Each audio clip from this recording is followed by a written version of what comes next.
જી જી બેન, કહી શકાય કે 10 મિનિટના અંતરથી તમે કાલે જીવન અને મોત વચ્ચેનું એક અંતર માપી ગયા. આખી ઘટના શું બની આપી છે? એવું હતું કે આજ કાલે અમે 1:10ની ફ્લાઇટ બુક કરાવી હતી અને અમે અહીંયાથી મોર્નિંગમાં વહેલા નીકળી ગયા હતા અને પણ પહોંચતા અમને સમથિંગ 12:20 જેવું થઈ ગયું અને 12:10 સુધી તો એ લોકોએ ગેટ ચેક ઇન જ કરવાનું બંધ કરી દીધું. ખાલી એક વિન્ડો ખુલ્લી હતી. મેં એમને રિક્વેસ્ટ બી કરી કે હવે ખાલી 10 મિનિટ મોડું થયું છે તો મને નીકળી જવા દો.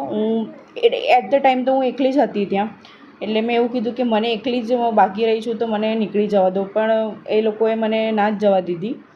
એમનું બોર્ડિંગ પેસેન્જરનું લિસ્ટ ઓલમોસ્ટ પ્રિન્ટ આઉટ થઈ ગયું હતું, તો એટલે અમારે પાછું ભરવું પડ્યું ને મારાથી ફ્લાઇટ ના જઈ શકાયું. તમને ઘટનાની ખબર ક્યારે પડી? અમે ત્યાંથી નીકળી ગયા હતા. અમે એરપોર્ટથી જસ્ટ બહાર જ આવ્યા હતા અને ત્યારે જ અમને ન્યૂઝ થ્રુ ખબર પડી કે એ જ ફ્લાઇટ, મતલબ એવું ખબર પડી સ્ટાર્ટિંગમાં કે ફ્લાઇટ આવી રીતે લંડન જતું આવું થયું છે એન્ડ ધેન આઈડિયા આવી કે મારે જે ટ્રાવેલ કરવાનું હતું એ જ ફ્લાઇટમાં આવું થયું છે.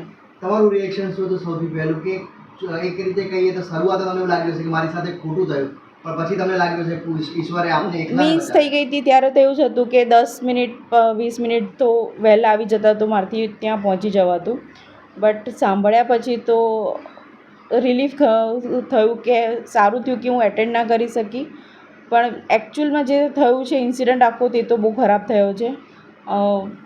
ખાસા બધા લોકોના આવું ફેમિલીઝ આખી એ થઈ ગઈ છે, તો એ સારું નથી જે બી છે તે. તો 240થી વધારે લોકોએ જીવ ગુમાવ્યો ઘટનામાં.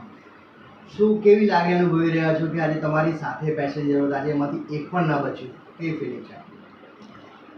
હું કહી જ નથી શકતી. જે લોકોની ફેમિલી ગઈ છે, જે લોકો જોડે થયું છે, આપણે તો એ મતલબ અનુભવી બી નથી શકતા. બટ ખાલી હું માતાજીને ભગવાનને પ્રાર્થના કરું કે જે લોકોએ જીવ ગુમાવ્યો છે એમની આત્માને ભગવાન શાંતિ આપે.